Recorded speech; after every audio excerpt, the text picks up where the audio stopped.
Every year, we celebrate Bonifacio Day to honor the life and legacy of Andres Bonifacio, the father of the Philippine Revolution.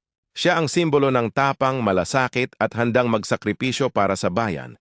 Hindi siya sundalo sa modernong kahulugan, pero siya ang nagpasiklab ng sigla ng pakikipaglaban para sa kalayaan, isang espiritu na hanggang ngayon ay buhay na buhay sa puso ng bawat Pilipino.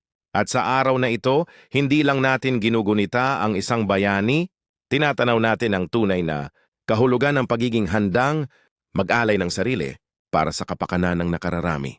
At dito pumapasok ang diwa ng Philippine Marine Corps. Ang tapang ni Bonifacio ay hindi naiiba sa tapang ng bawat Marine na handang tumayo kung saan pinakamagulo, kung saan pinakakailangan, at kung saan pinakamabigat ang responsibilidad.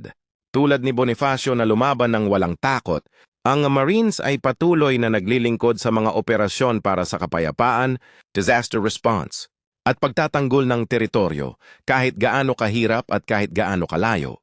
Ang kanilang serbisyo ay pagpapatuloy ng revolusyonaryong diwa na sinimulan ni Bonifacio, ang hindi pagsuko, ang paninindigan para sa bayan, at ang patuloy na paglaban para sa kapayapaan at kalayaan ng bawat Pilipino.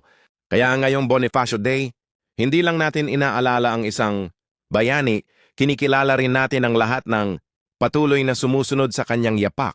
Sa bawat Marine na nakasuot ng uniforme, dala namin ang tanong, kung hindi tayo, sino? At sa espiritu ni Bonifacio, ang sagot ay malinaw, tayo ang patuloy na ipaglalaban ng bayan. Semper Fidelis.